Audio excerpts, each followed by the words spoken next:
This is Kanzenshuu, the podcast, episode 534 for the week of January 18th, 2026.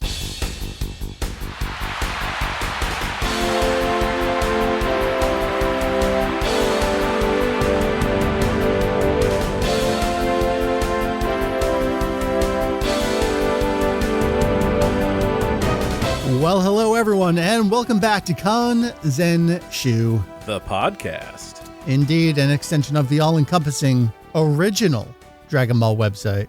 Kanzenshuu. That's right. We cover anything and everything Dragon Ball Z Kakarot in hopes of enlightening and a little bit of entertaining. It's another January. It's another Kakarot DLC pack. What better time can I propose, arrange, and have than me? You may see me around as Mike, Vegito EX, welcoming back two of my fellow friends talk about this video game from We Got to Podcast and many episodes of these as well.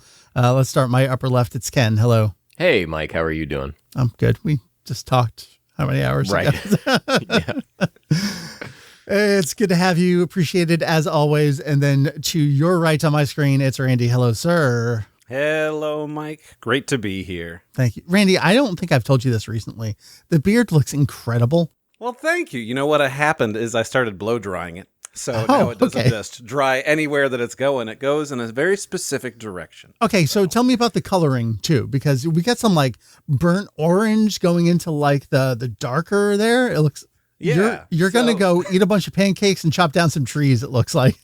Right. It doesn't help that I'm also wearing like a plaid looking shirt too. So you wanted me to tell you about the coloring. I don't know. It's called aging. You know, it used to be all very red. And then you use a Just for Men beard wash that darkens everything. And then I decided to stop using that recently. So we still got some dark ends down here, but it'll be gone eventually. This is all pure jealousy because even here in my mid-40s, I can't grow facial hair to save my life. So I'm sorry. I can trim some and send it your way. I mean, can we do a transplant? Yeah, I've never had it.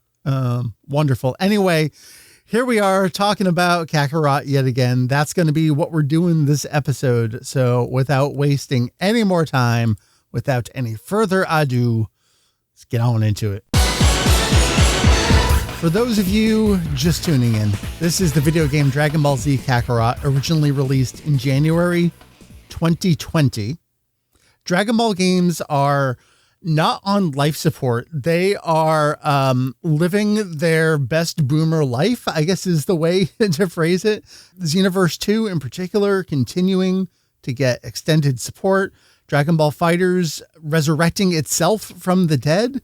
In Kakarot here as well. Many packs developed by CyberConnect 2, who many folks wanted developing a Dragon Ball game for such a long period of time. And so we got an action faux open world RPG, really a fighting game disguised as all those things with some Yakuza-like sub-stories. That is Kakarot. Named Kakarot, you mainly play as Gohan, and then beyond that, you mainly play as other characters in singular DLC packs. So we're talking about the most recent DLC pack. We have talked about just about all of them. We didn't do reviews of the Battle of Gods one. There's not a whole lot to say about that. And I don't think I've actually played the Resurrection F one still. I got to go back and do that at some point. Maybe we can do a half replay, half new play on that one. Why don't we stop there and see who can name all of the packs in order as they came out? I don't need like the formal name, but can you give me the topics of each of them? I started you. Battle of Gods, Resurrection F. Take it from there. Oh, Trunks. Got Trunks next. Beautiful Trunks. Yep. Bardock. And Bardock. Mm-hmm. 23rd Tenkaichi Budokai. Mm-hmm. 28th Tenkaichi Budokai.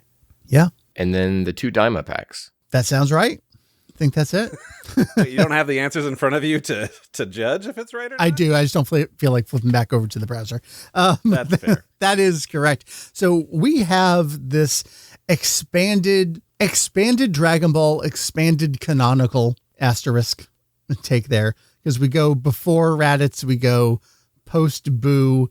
Even in the base game, we have some of the expanded Toriyama developed character worlds. I never went back and actually did those two folks, so maybe I should go meet them and have a fun at the time. very least. See what's going on with them. And here we are with Daima. So Kakarot did not go to Super, did not go to movies, but it went to Daima. The first of the Daima packs came out about half a year ago, back in July. And so here we are with the second of two. So Daima is now complete in January. It's an interesting bit of timing for this to come out because here we are about a year removed from Daima itself ending from its original broadcast. And in particular, this exact specific week for this to come out, I think is highly fascinating because is this the only week they had left to release this before it's possibly overshadowed by what may be coming in our future for no one to care about Daima anymore? And I don't necessarily want to say a whole lot more about that because as we're recording a week from now, you'll have all the Genki Da Matsuri announcements done and you'll just know. So there's no sense belaboring that point here. I just think it's an interesting bit of timing, but let me pause there in terms of timing with respect to the first half of the DLC pack here and the show as a whole. We certainly, as we started playing this pack, had some side comments in Discord as it started up. Anyone want to riff on that a little bit? When I was playing this, at least through the second Demon World part, or as hell, the game will just call Planet Namek. Yeah. There were times when Mike, I did not listen back to our review of the first Daima pack. But I feel like I was pretty positive on it. You were. You know what I'll actually lead you into, because this will probably take you in a specific direction. You said that the game gave so much more respect to the characters than the show even did. We talked about things like Kadan, his fishing mission, just like really knowing what his guards are up to, being in Pansy's room. Like it fleshed out the world in a way that the show didn't do. And it gave the characters situations that were very true to them that we didn't see either. Yes, it felt like an improvement on the series. And I think we may have said something, or I may have said something like, this was the base story and the anime is an adaptation. Yeah, you said it felt like it should be that way. Yeah. Right. But with this DLC, at least up through the second Demon World, I just felt angry the whole time because instead of improving on things, it was just reminding me how much I don't want to say hated, that's a bit strong of a word, but strongly disliked about the series.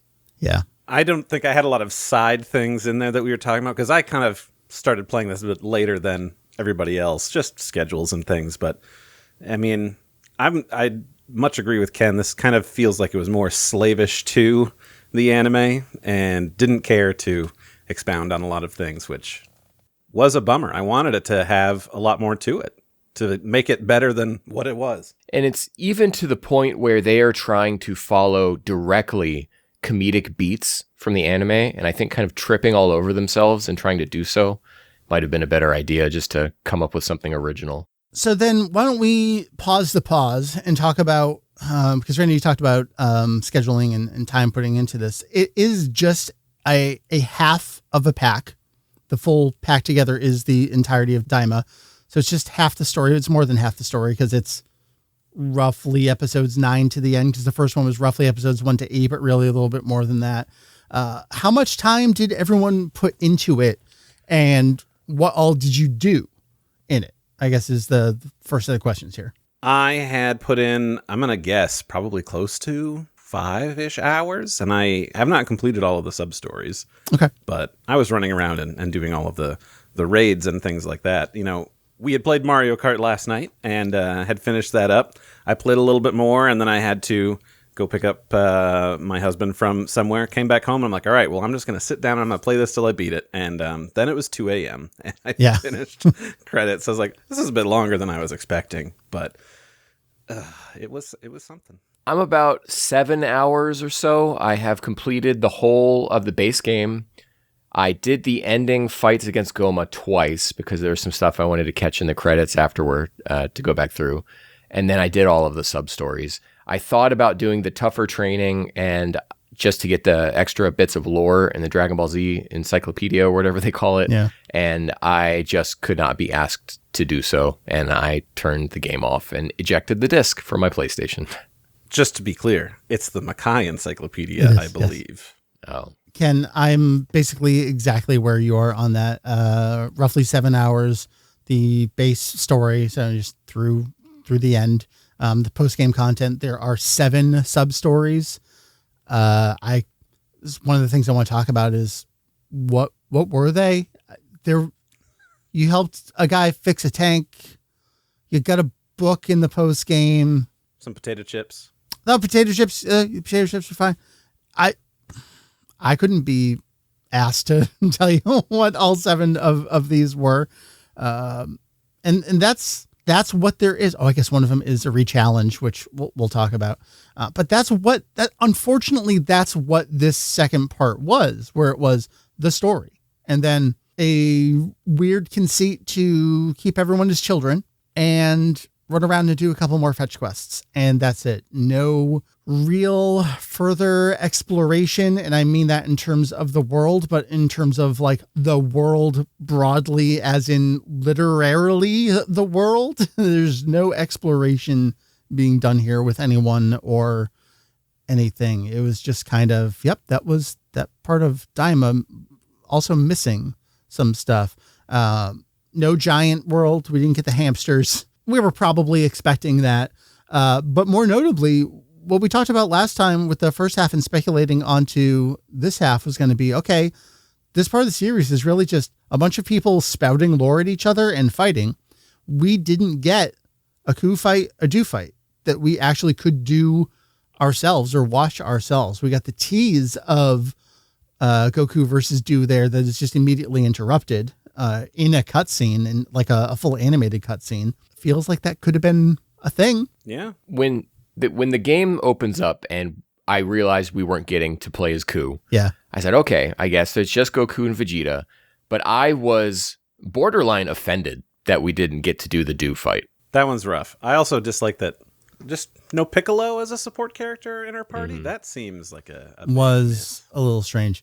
One thing I want to mention there, just talking about the content and the flow of this, you redo the final boss fight of the first Daima pack in this. And I get like the way that these have been structured, at least lately, is they're like, all right, you probably haven't played this in 6 months and or are picking this up for the first time, especially in the Daima stuff, where they're almost introducing this as its own game, separate from the main game that you can just play. And so it makes sense to give you a fight to reacclimate to it. This one just felt egregious in a way that I haven't felt from the other ones. Like the 23rd Budokai one, where, spoilers, you fight Demon King Piccolo as the intro to it. Like, that was a surprise, other than what they spoiled ahead of time trailers, but was just a very cool way to set that up. I don't know what else maybe you could have done here. It didn't sit right with me to just redo the boss. Like, it was that boss fight with his attack patterns. It might have been easier than it was in the first, but it was that fight for sure. Yeah, I don't know what you could have done to kind of like start in media res, but also be in something that's combat focused. I don't know. We didn't really follow Bulma and Vegeta and all of them in their journey. You know, we could have started with Vegeta at that bar. You know, that could have been something. Yeah. Or something else. Who knows? Sure. Yeah, that would have been great and would have kind of added some continuity to these characters in the story, because as far as I can tell, they're just like, oh, Vegeta's on his way. And then they show up. And you don't really have a whole lot of context for that, especially if this is possibly your first time. Like maybe you didn't play Daima DLC Pack 1 or something. I saw a post, I think it was on Reddit, where someone was like, well, you know, I don't really care about the first part of the show. I just want to do like the Goma fight and see Do. And like, I felt bad that they're not going to see a whole lot of Do. But they said, can I just jump into part 2? And people are like, yeah, I mean, if that's what you're interested in, these are separate. And that's the thing about these packs. I mean, their terminology is weird because like the whole thing, both two together are the pack, but I kind of refer to them separately. It's a continuation of the story, but it is a bespoke independent piece of software that you directly load into that pulls over nothing from what you did before. Doesn't care about your levels, doesn't care about what you completed, healing items, anything you have, money. It's just its own thing that you start. So you can literally just play this part if you want, for better or worse, I guess. I feel that it's done as a way for like usually they're separated so there's a balance and a game design thing, because you can quickly overlevel. You can use the community boards. You can do all right. We talked about that. Yeah. Right.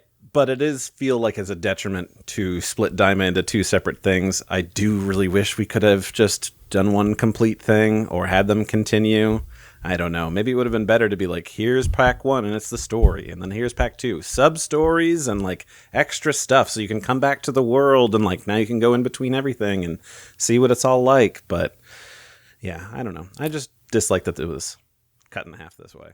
I agree. I mean, I feel like it makes sense in theory from them from a development standpoint, resources standpoint, continuing income standpoint. But when you look at it as a final product, like you really feel the missing all 3 worlds to be able to travel from and to independently.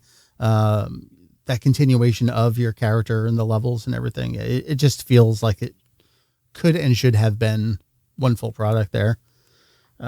There's a lot of stuff I want to get to. We talked about the sub stories here. The tank, what are the other? I don't remember them. Let's talk about the story a little bit in terms of, this was something we knew we were going to struggle with, where this is the part in Daima where we finally do actually get a B plot. And that's when Kanzenshuu starts gathering her gang together. And clearly that wasn't going to be a thing that you played. Like maybe they could have given us a Ku fight, but then they would have to develop Ku as his own separate fighter and resources. Again, unlikely. But it, like, we just see him fighting the Tamagami and it's over. It really expects you to have watched the show to really get the full context of what was going on there. We've had just too much Dragon Ball that's required watching or reading a different version of itself to fully understand. And that felt like a misstep here. I still just can't get over the Q and the Do stuff as a whole. Did we also not get Do appreciating Super Saiyan 3 and growing out? Mm-mm. Yeah. We did not. No, none of that. All of the interesting character beats with those 2 that made us almost like, if there was one thing to truly defend in Daima, it was the existence of those 2 characters. All of that has been stripped out. The whole scene in the convenience store with the Ginyu Force or Kadem Force, whatever you want to call them, that's gone. The stuff where Ku and Do are like fighting amongst each other over chocolate, that's gone. All of the endearing bits of these characters. So whereas the DLC Pack 1 showed great respect and development towards these characters, all of that has been stripped away for getting the story moving along in this second one. Yeah. To bring it to what the show felt like, which was a series of RPG battles. And they unfortunately made that exact series of RPG battles here in this game. Let's pause with the fake Tokusentai here. I really struggled with that in the show for a few reasons. I felt there was a huge animation misstep in there that I just didn't understand the blast in the bridge and the choreography on that. Like that all felt flat because of that. This was an opportunity for them to do something with these characters, at least have an interesting fight with them. And I guess it was like, you do fight all 5 at once, which is cool. You should. They have different attacks. They're all doing like different AoEs or lines and stuff. But there's also the problem that we've brought upon ourselves where we're just too overleveled for this game in general. And there were no interesting mechanics for me to engage with at this point. That's a me problem. No, I mean, I think it extended to at least me as well, because I'm not sure if it's because I wanted to go do the thing where you go spend some big money on some big meals that will give you a big XP boost. I didn't do any meals. Oh, see, I'd done that twice. So then by the time I was fighting these guys, I was like level 120 or something like that. I was like, okay, yeah, this is very simple. Like I had like 2 super moves I could do that would basically take anybody out immediately. Yeah. I felt over the course of this that I'm not engaging with Kakarot for the gameplay, like the fighting mechanics necessarily. Yeah. I'm in it for the story, the writing. I've had nothing but reverence for this Kakarot writing team for the most part. So that's what I'm here for. The battles are just a means to get to the next bit of explanation or a little bit of lore that I'm going to uncover. I would have liked to have seen this Tokusentai group. If they've developed them as enemies, then sprinkle them in to the bulk of what you're doing in this game. where when you're doing these raids, maybe one of them shows up and then another one shows up. And so then when you get to the part where you're fighting all 5 of them at once. Yeah. Huge missed opportunity. Let's talk about that because we do have more raids. It's a similar thing to what we had in the first part where some of them will be horde battles and some of them will just be 3 or 4 kind of strong enemies. There's another one where I'm like, I guess I'm going to clear out all these bases and maybe there's an interesting item. There were only a couple items where I said, oh, this is actually an interesting. There's one where it was the, if you're in a transformation and your key, you lose all your key, you still don't untransform, but I'm pretty sure you got that from one of the floating platforms. So that wasn't even one of the battles that you got it from. I remember that being at the back of one of the 3 floating platforms in this one. It felt a lot less. I'm not sure if that's just because it's a different demon world. So they just have different things going on, but the world as a whole felt much smaller, even though that one map is actually pretty big. And there was one strong enemy I forgot to fight. So I had to run all the fucked away back down as you don't have fast travel yet. I'm like, all right, maybe this one is actually bigger than you think. The whole thing felt small. And by small, I mean in every respect of that word here. This one feels rushed a little bit in a way that the first one didn't. Yeah. Not a lot of love poured into it there. And yeah, it felt very small because I also had a thing where I wanted to like run back to that town to like have another meal because I'd found some stuff that I could sell so I could actually afford it. Yeah. I'm looking at the map and I'm like, oh, it's going to take me a bit. Can I fast travel? I can't. I don't have a ship. So that's okay, I suppose. I guess I'll just run. And then it ended up taking me like 45 seconds. So I'm like, I guess that wasn't all that bad. I don't know why I made but it feels a lot worse because you're just small and running and you don't want to hit the not so random enemies on the map because there's no point in doing those battles. No. I did, as soon as I could, I switched my playable in-world character to Vegeta just to have someone else to look at as I'm running along to not just have Goku again. Yeah, that's fine. Good idea. I didn't want to skip out on the talking about the interesting items that we got because you brought up that one where you don't lose your key. You lose your key, you don't lose your transformation. They also have other ones to be like auto start in these Super Saiyan forms, which is really great. They had some other ones that for like support characters that came in handy, maybe that I'm forgetting. I probably am. I was hoping I could remember by the time I got to the end of that sentence, and I couldn't. But they're all inconsequential. So much, like, I don't know. Well, I would say the Auto Super Saiyan one is most useful, and we actually had Auto Super Saiyan God and Super Saiyan Blue in those first 2 DLC packs. But with this one, when you Auto Super Saiyan, you don't lose ki while in that form, so you get the boost of your attack power, but you don't have the drain on your energy. Oh, I did remember what they are. We had those ones that were like, oh, if you keep up a combo, you get like, a damage multiplier, or you do so many hits, you get a percentage of ki recharged back. So I was definitely into those. I thought those were pretty helpful, and I hope that there's at least some way that you could incorporate those in the main game. That's the thing is like all right, I have them and I'm done. So what do I do with all this stuff? The rewards mean nothing. I really feel like this is just a look at all the stuff they forgot, the stuff they didn't include, but the whole thing just feels like a misstep to me. More than anything is probably you finished. We're just talking full spoilers here. Spoilers for Daima and spoilers for this pack here. You finish the story. You get the same funny beat at the end where the shop has the third eyes. Okay, we're done there.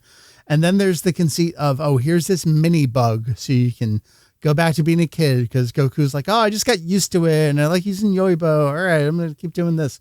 You had those adult forms for the fight against Goma, and that's it. Never again. Yep, that's that. See, I was hoping this was kind of like as the dialogue was happening, a very clear like indication of where we're going with DLC, because he was like, man, I miss being a little kid. It's great to do that again. And it's like, oh, are we really hinting that GT is next? But no, then it's just here. Now you can continue to play as a child. And so we didn't have to make any new development changes. Just keep going.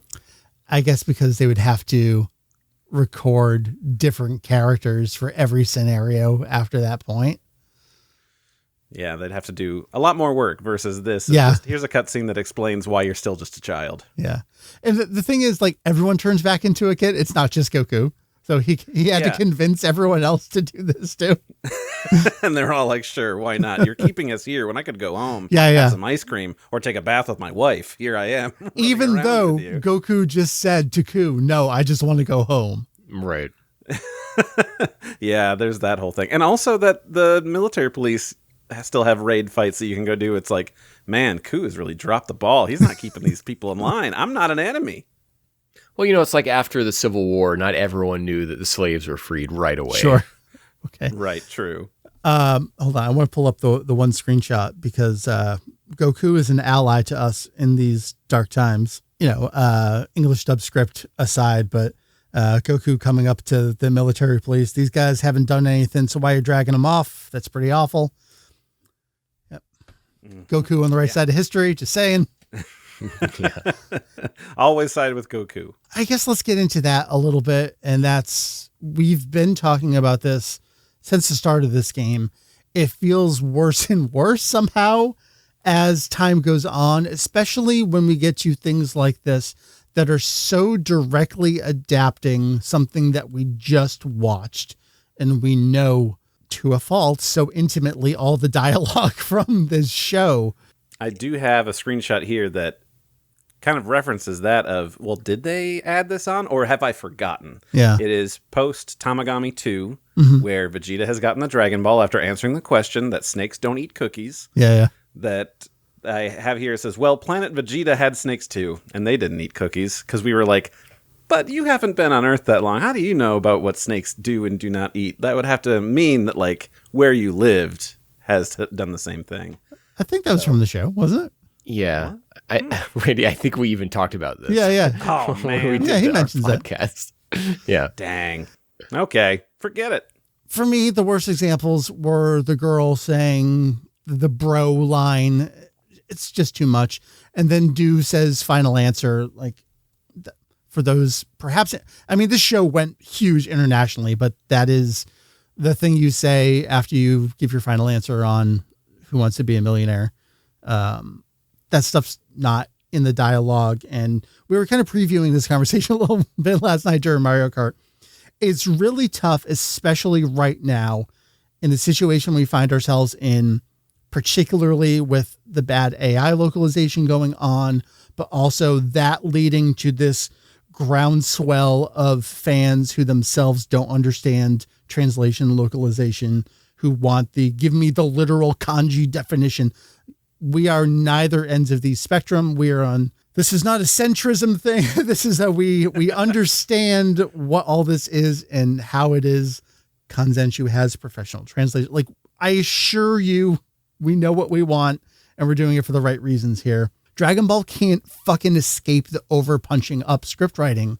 And we're playing the game with the Japanese voice cast for a reason. And I still can't escape it. Yeah. It is the most cursed franchise because I think, outside of cases like Pokemon, where we're not even given access to the Japanese version of that show anyways, Dragon Ball, we get both versions. It's all done quasi-professionally, but then we are trapped in a world where we have to live in this dub script that pushes further than any other dub script that is done contemporarily.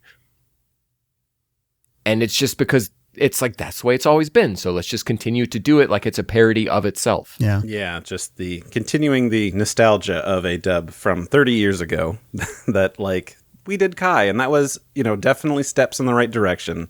But no, we just have to keep falling back to this whole thing of like, make it a bit better. Because you had talked about this, the previewing it on Mario Kart. So I was like, now I'm going to really keep my eye out.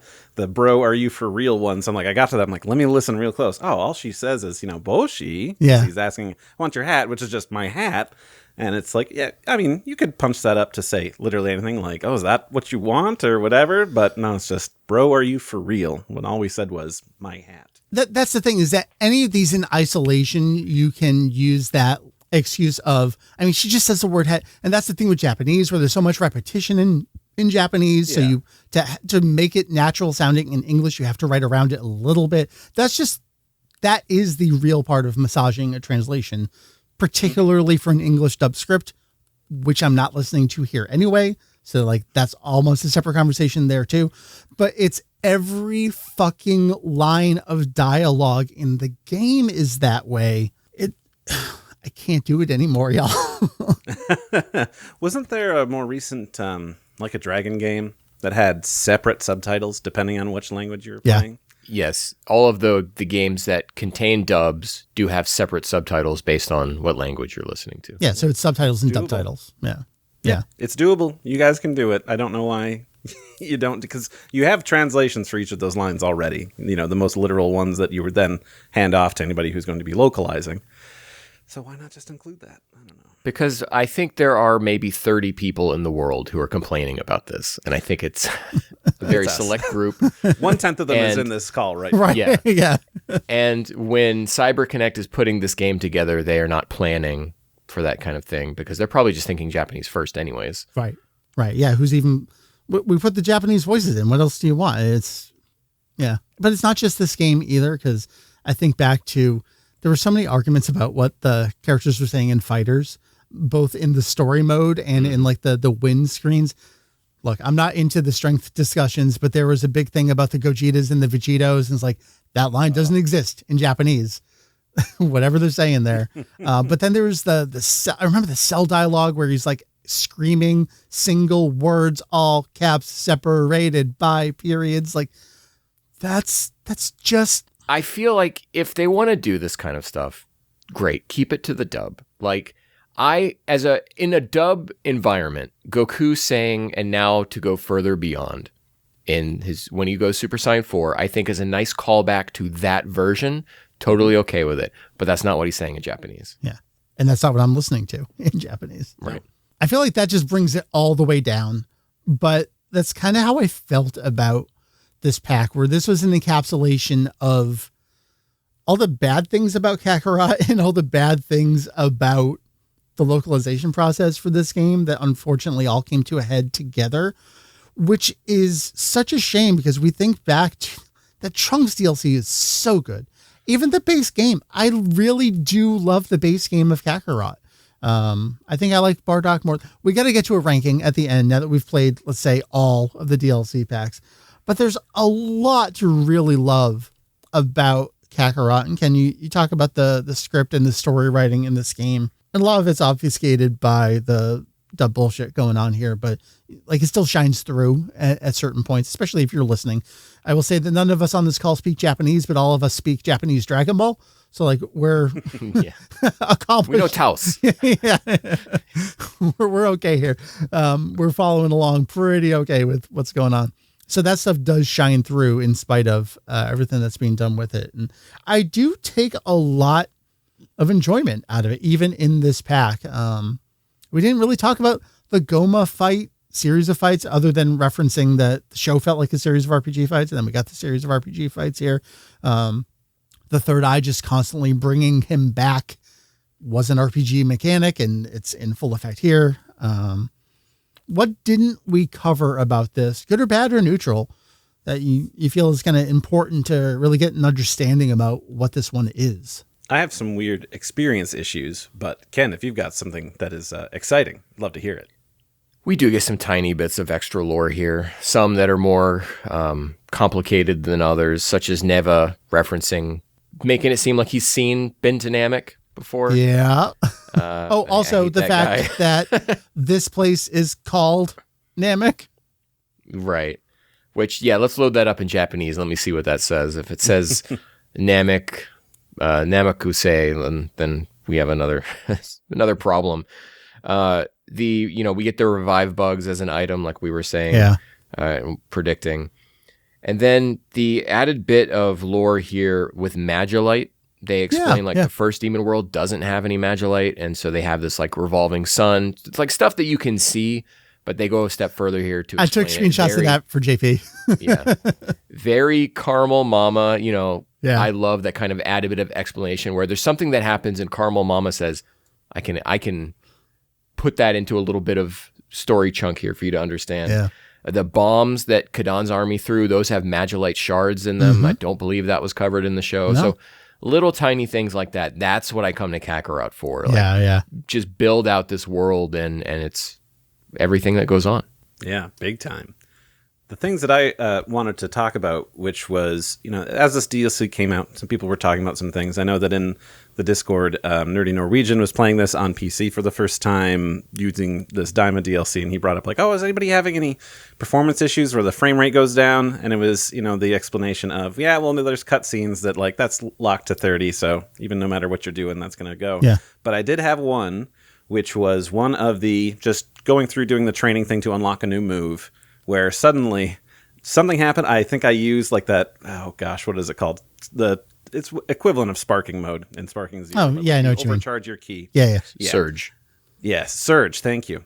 Did that, and all of a sudden, now we've locked down to like 30 and like consistent, but it was just stuck there. I got out of the mode. I was like, okay, once the fight's done, I'm sure that's gonna. No, we're still that way. We're in the menus. Let me just reboot and start that up. Okay, now we're fine, but it was weird and stuck there. I don't know why that happened. And you guys played this on the PlayStation 5, right? I did on 5, yeah. Okay, so I'm not sure if this was a me thing, a PC thing, or everybody's experienced this, but at the point where Goku is Super Saiyan 3 fighting Goma as a child and then gets smacked down and then is going to be, transformed to Super Saiyan 4. Yeah. I didn't have sound effects. Like there was music and there was dialogue. Yeah, anytime people were being hit, nothing. Really felt like it dipped there for some reason. I lost world music sometimes. Oh, yeah, that happened to me too. Yeah. Okay, good. Yeah. Not good, obviously. Well, sure. But, that it wasn't just me. So, yeah, that was odd to have just like, okay, well, there's no sound effects here. This really kind of kills the excitement here.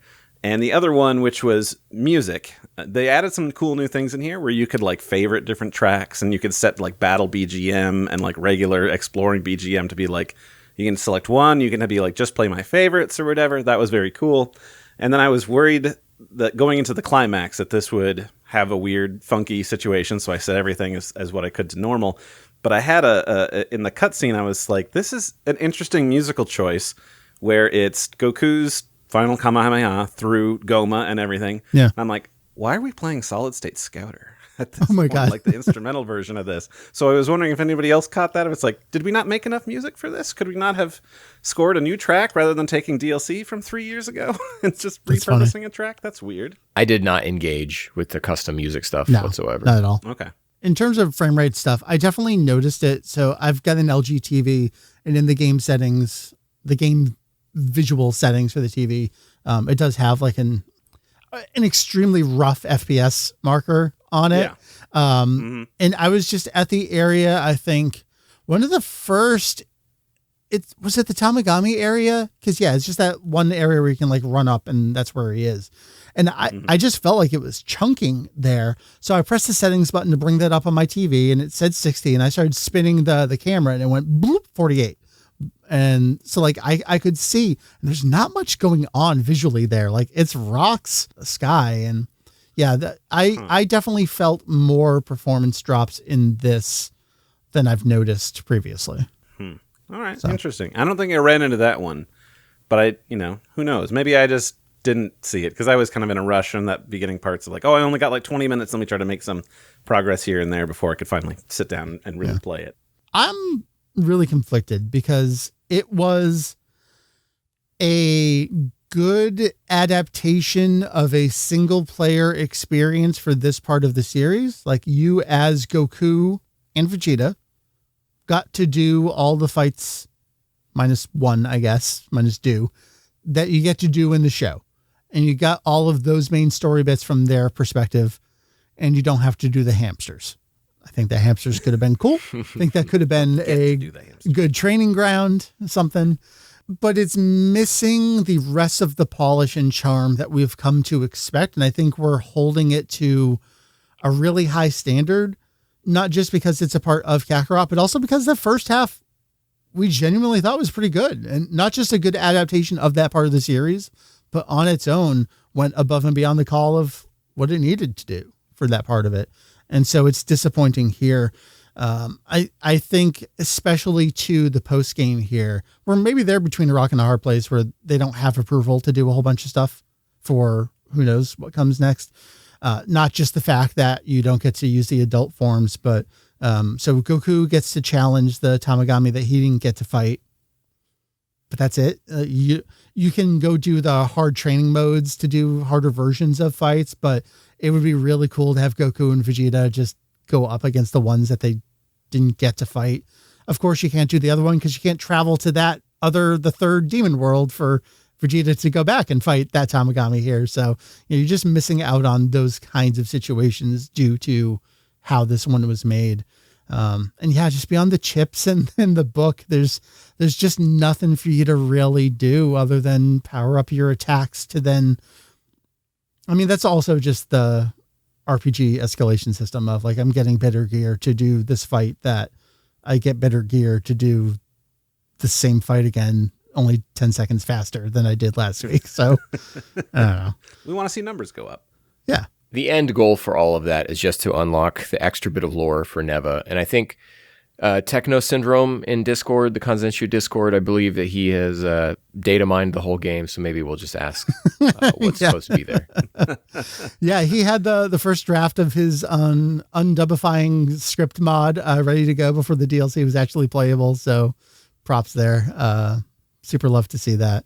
Unfortunately, that's a situation where like everything we talk about is like, well, I mean, I could go in there and like, he's not going to retranslate the whole game because he can't, he's not a translator, so he can't do that. But it's frustrating to know like, okay, well, we actually do have access to the entire game script. And could someone go in and fix this? That like, if anyone was going to do it, this would be the group that would do that. Like I got better shit to do, man. But like, it really deserves it.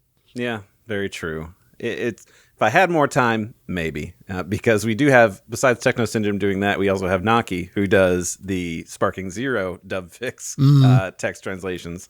And he's walked me through on like, how do you do this? So I'm like, oh, I could do it. I've got the whole documentation, but it's just a matter of time. And like, it's for a DLC pack that I ended up not really liking. So do I really want to put in the time and effort? Any other final thoughts on this pack? Yeah. New voice actor for Tamagami number 2. Oh, that's true. I believe. I don't remember the name of the original voice actor in the anime, but he died shortly after recording that, possibly before those episodes even aired. He did, yeah. It was a posthumous performance there. Yeah. We have Taro Yamaguchi as the new Tamagami number 2. I don't know how often he'll get to reprise that role, how much the Tamagami will appear. Randy, you look like you're doing some research. Has this actor been in anything else of note? Yeah, so I had looked him up earlier today, and I was trying to see if I could just quick pull up that tab, but it's a lot of stuff that I haven't seen. So it plays a character named Borma in a lot of the Ghost in the Shell things, which is a guy that looks like Bato, but isn't Bato. So I don't. He's the bald guy. Yeah. I'm actually watching that right now, so I know who that character is. Yeah. Perfect. The guy named Bakuzan in One Punch Man, starting in season 2. Geld, who looks like a pig man from That Time I Got Reincarnated as a Slime, which I think is a pretty popular thing, a thing that I have not seen. And, he's this white-haired dude, Chojuro Sasakibe from Bleach. He's one of the captains, I believe, because it looks like he's been in it, doing games in the anime and the whole thing. So, I mean, he's been around. But that's someone will be around, yeah. The original here, Hideyuki Umezu, passed away in May of 2024. Yeah. Any other final thoughts? Final thoughts on Daima Part 2, Venture Through the Demon Realm Part 2, and or as a whole? I think that it continues to be, the best looking parts of Daima in terms of, or not Daima, of Kakarot, in terms of like character models and things like that. You know, I do not really enjoy Goku's base model in the base game, but I think everything here in Daima for him looked really great. I think Vegeta looked a little bit off, but otherwise, like, I don't know. Everything, it feels like they're all doing their best part, and whoever is doing the regular lore writing and character writing when we can get it is doing a pretty good job.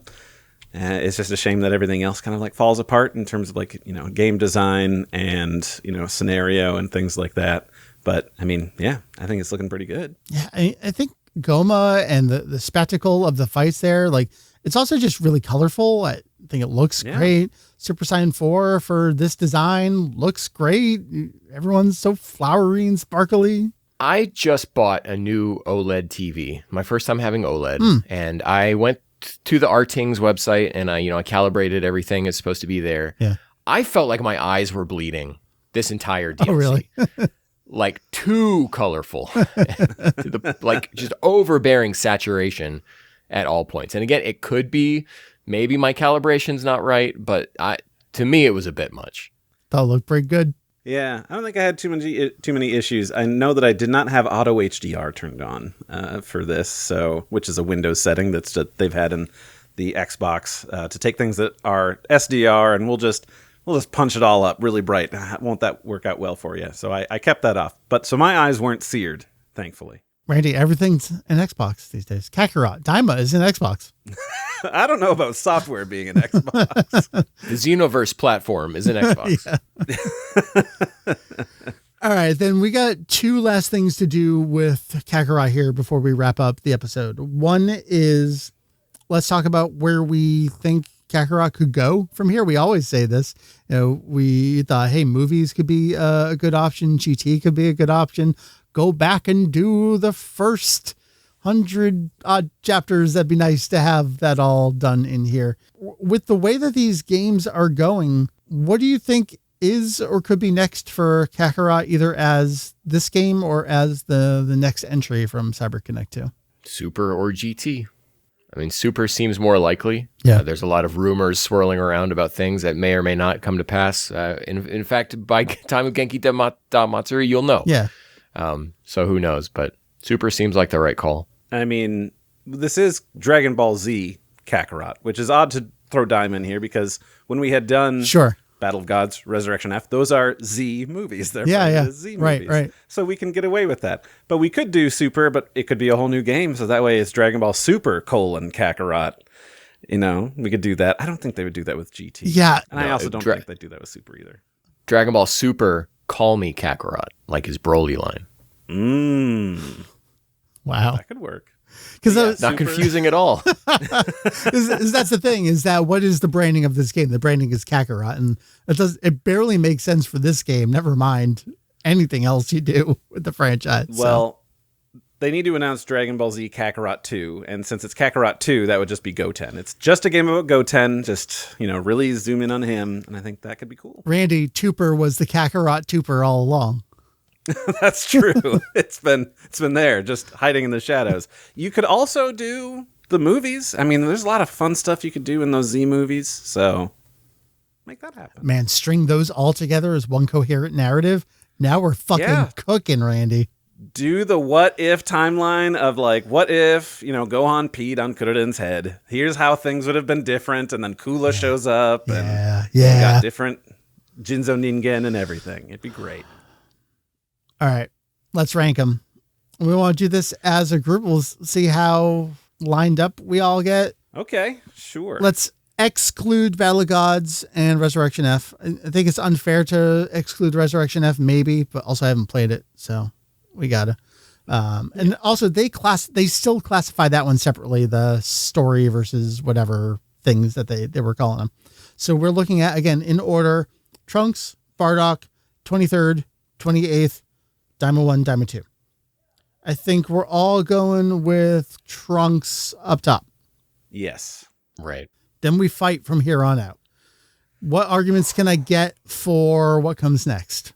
Either 23rd or 28th. I really like that ending Goku Vegeta fight on the 28th, but also the 23rd is pretty charming, if I'm remembering correctly.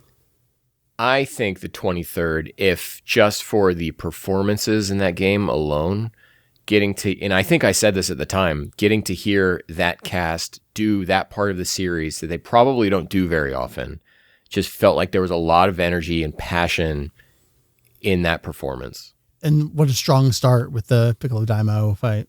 True. All right, so we're going Trunks, we're going 23rd. Can I get a Bardock? I think back on Bardock, and I just think of those horde battles that we've had and we've had since just gone amok and out of control. Yeah. And so for me, I think Bardock would probably be lower than number 3. Yeah, I would agree. If we explored some episode of Bardock stuff or something else wild they did for Trunks, How about a Dark Horse Daima Part 1? I think you could make pretty good. Yeah. I think that could supersede. Let's not let Part 2 overshadow what we liked about Part 1. But then you're talking about Daima Part 1 versus 28th? So if I think about why Trunks is number 1, is that Trunks was so much more than we were expecting it to be. Yes. And I think the 23rd was that to a degree. Daima certainly was that. Bardock was a little bit. You get the Vegeta stuff at the end. Yeah. I think, I'd probably put Daima Part 1 above 28th, because while I love how that ending fight goes, when I'm thinking about it, the exploration and the number of sub-stories you could do, I mean, the 23rd is also a victim of this, where it wasn't really that much to do on that one island, but the 23rd did give us a lot of really cool stuff in terms of performances and things. I would probably have to say Part 1 over the 28th then, just because all of the cool new stuff you can explore and the new lore and all of that other fun stuff. Really good getting back to sticking with the ground-based battles and really fleshing that out. Okay. So we're looking at Trunks, 23rd, Daima Part 1. I would put Bardock over 28th. Yeah, I think I would as well. I will agree. All right. I got him, folks. Just in that there's more to do. Yeah. There's still more I wish they would do. I think we should have had a Gaine throwaway. And I think 1000% we should have just gone into episode of Bardock, or at least had like a hint of something. Or maybe Mira comes in at the end and you just see feet lowering down or something. But okay. And Bardock did have the unfortunate position of coming out right after Trunks. So expectations were super high. Right.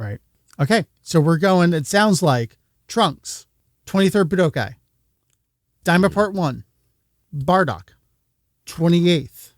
Yeah. Daima Part 2. Daima Part 2. That's only 6. What are we missing? I think it is. I think that's right. There's 8 in total because we excluded 2. You're right.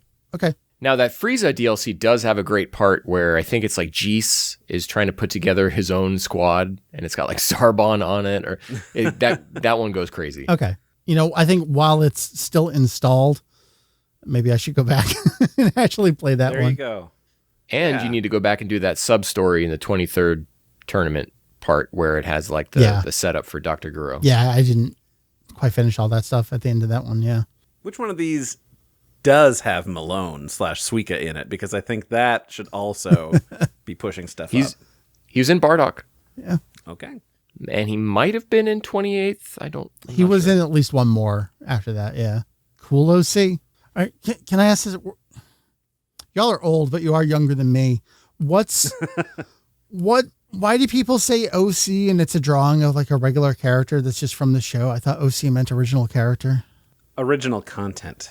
So that's like if you're posting something to Reddit or wherever, so that way you are indicating, I didn't take this from somebody else on Twitter that posted this. I did this. As far as I know, that's my read on it. I mean, I know terminology and vocabulary changes over time, but sometimes things mean things and you confuse me. Right. That already meant something in this, sort of sphere. You can't just take that for something else. Okay. I think we should consult with Doug on this. I think he'll help us out. Well, that takes me to where I want to wrap things up. And that's, we got a lot of podcasting going on. So obviously y'all are here. Ken, Randy, and Doug from We Got a Podcast. Here we are in a fresh year. Y'all are coming off of long series of reviews. You're into a new schedule for yourselves. You want to give us a little bit of a tease of what's on tap for y'all this year, or at least in the coming weeks and months? Ken is very excited about certain translations of certain Dragon Ball side manga that he's going to subject us to. That's right. Yeah. With a few custom translated, for better or worse, by me. A few pages of that. Actually, I want to get it to a clean 50 pages before we do that. So, because I don't know the quality of that translation we're about to jump into. Which is? Dragon Ball Heroes Victory Mission. It's good stuff. So, Toyotaro's professional debut with Dragon Ball manga. God, that was so quaint to think back to those 2 pages of that first chapter and where we are now. I've been thinking a lot. I wasn't really a defender of his until Moro started. Yeah. And then just total 180. I love this guy and I'll die for him. Because if I think about before that, right, there was the whole tracing incident and just was sloppy to a point. But no. I'm really interested to hear what you have to say as you go through Victory Mission, because it is also a love letter to a lot of specific stuff as time goes on. Should I play Heroes? No. I mean, because we did finally get a home release. That unfortunately, World Mission is like the only thing that has Victory Mission content that people can just play in English, and it's story mode. I could not subject myself to it. It is absolute garbo. I think I need to at least experience it. So I think I owe myself that. And I think I've bought it twice because I think I bought it on Switch and then I bought it on Steam. It's consistently like, we'll pay you to buy this game kind of price. Pretty much, yeah. So, yeah. You should probably grab it before it gets delisted at some point on Steam there. My thing with Heroes is that once it went up to 7 characters, like it's just too much on each side of the screen. I like the 5 from the pre-Super Dragon Ball Heroes days. And it's also just, the game is tapping the button when it hits the right place on the meter, and that's Heroes. It's a good podcast game, you know? So if you got to do some catching up on other stuff, that sounds great. All right, so we got Victory Mission in the wings, but coming out, I think, actually this same week. What's the thing? Doing figures? Something about figures. Yeah, our top 5 each favorite figures of 2025. Excellent. Yeah, it's a good one. We made some extra rules for me because I'm not a figurehead like Ken and Doug, where it was anything that you bought in 2025 for me, which some stuff came close. Some stuff was like 2024. So, you know, I almost made it, but special handicap rules for me. Ken, I will say I double checked. I got that Moro on December 31st. So he slid right in. Too, yeah. So I'm excited. Do you talk a little bit about that Moro figure? I assume you do. Spoilers. All right. Watch the episode. Okay. And that's the thing about We Got a Podcast. You can listen to it. You can watch it. I am a podcast listener, but I say that and I still respect all the extra effort that y'all go into to have that out there. I think among the batch of us, these are the best Dragon Ball conversations there are out there. I'm a little biased. That's okay. Vegito EX is the bias, but this is good stuff. I love y'all. I think you are wonderful. I encourage everyone. I mean, if you're listening to one, you're not listening to the other. You're only getting half the story. So actually only a third of the story. Because then if you're not watching Saturday Night Mario Karts, right. That's the real bulk of the story. That is it as well. And as usual, we're off this coming weekend. So sorry about that, but of course, check out the VOD and then we'll see you in the coming weeks. So we got a podcast. Where do you check it out? YouTube, Spotify. Rate us on Apple Music. We're always looking for reviews. I like to see people say, Randy's so nice. I love Randy so much. I always love seeing that. Yeah. Do you have something you're about to say otherwise, Ken? Yeah, I mean, I guess we're about to have dueling podcasts after the Genki Da Matsuri comes out. I think we will both be covering that. Absolutely. So yeah. I'm 2 shows. Yeah. 2 sets of probably slightly different opinions of what's happening. I don't know. We'll see. I guess this is where I'll leave that. So we got a podcast over there and over this way. You know it already. www.kanzenshuu.com. That is kanzenshuu.com. Other things you should be aware of. If it pleases the court, consider patreon.com/kanzenshuu. We have a wonderful time over at the $5 level hanging out on Discord. These are some of the best conversations about Dragon Ball here in this podcast. Those are some of the other best conversations about Dragon Ball on the internet. And there's a paywall behind it, so you know you're only talking to good people. It keeps out the riffraff, let's say. It's a good place to be. But if you just like what you hear and you just want to say, hey, appreciate it, there's the $1 level that'll get you in, just show your support. That'll also get you some of those occasional exclusive Patreon posts where I share some behind the scenes stuff. You know, what am I researching right now, or some of the things I've learned before I put in the actual effort to type it up for the website. Sometimes I'm like, oh, let me fire a couple of paragraphs, and you get it in your Patreon email. I love doing that kind of stuff. So consider that. And as always, Ken, the URL for Saturday Night Mario Kart is www.grabyournearest.com. That's right. That'll take you to twitch.tv/VegitoEX, where hang out with us. I would love to have as many people just hanging out, just shooting the shit with us Saturday nights. That's what it's for. There's not any expert gameplay on display. It is just hanging out, having a good time. Love to have you there with us. So I will leave it there. We'll all be chatting about the Genki Da Matsuri in a couple of weeks here. That'll take us through January.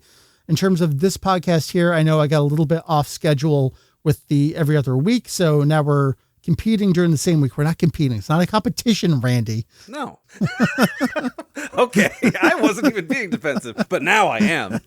It's just more to listen to during your commute. Exactly. And I get a flight on Wednesday, so I'm actually extremely excited for your episode to come out on Wednesday. So thank you very much for that. You're welcome. And then after the event, I'm going to try to get us back onto the flip-flopping schedule, so you always get something new in the feed somewhere out there.